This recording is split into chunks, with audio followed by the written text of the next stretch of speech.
Ito ni boy, naka-setup ti 220. Ayan. Tapos i-check ko yung output na easy out. Easy out. At ni working sunan RG2 250 ti output nan. 250 output nan. Tapos ati bagbak kanyang nga indicator iti kwan ni naka battery suna tapos agpurpurak suna ti households.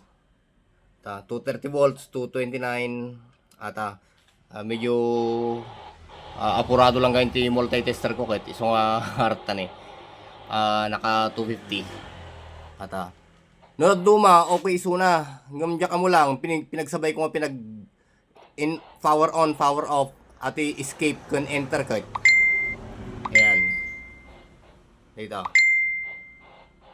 guri ka ta i-reset ta uli i-off ta uli ato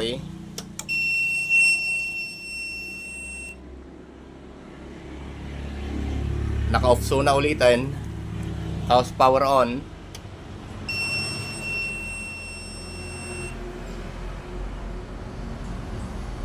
okay maraming talang basit ayun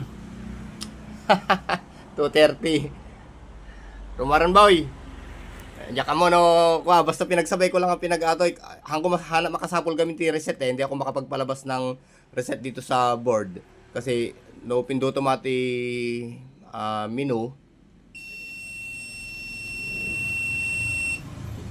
wala akong mahanap na reset dito mga ang nakalagay lang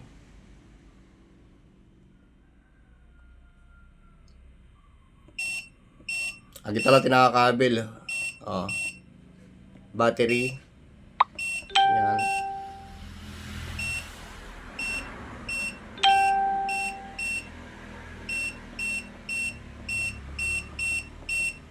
wala akong mahanap na reset dito sa system niya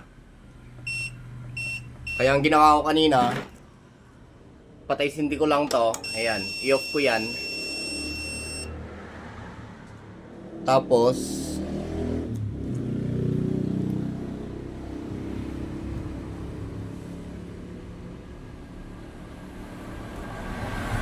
ewan ko kung may ano da iti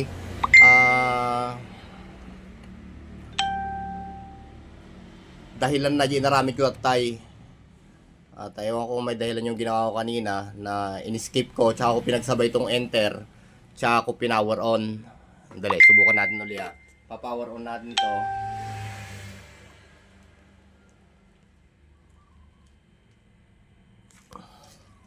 dali press na natin to ngayon sabay na natin i-press to tsaka ipa-power on ko siya ngayon tapos ito yung lalabas sa kanyang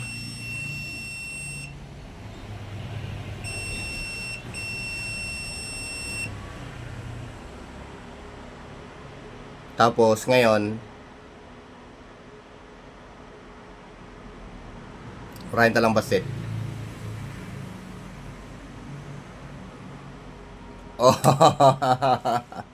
rumarmotan boy battery ayun yung battery ko siya ayan at ito yung battery nga gamit ko ayan nga mga nagcharge ata the controller jay hindi nagcharge yan ayan. Basta ang karga lang yan medyo mababa na yung battery na yan ito na siya ngayon naka standby na siya ayan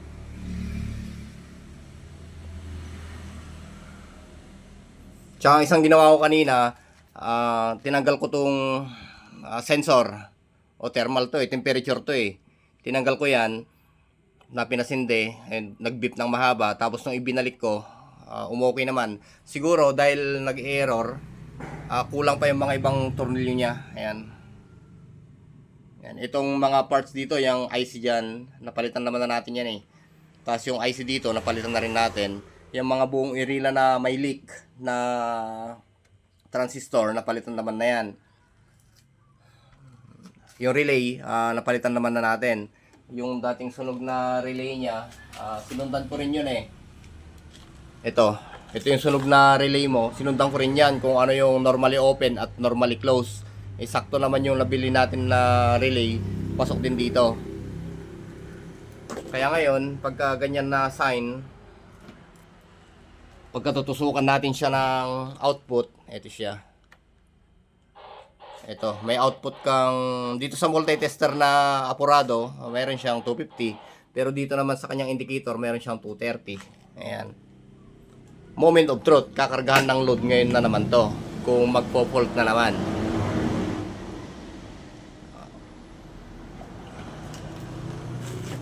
Sandali lang boy, i-check ko muna. Balikan kita.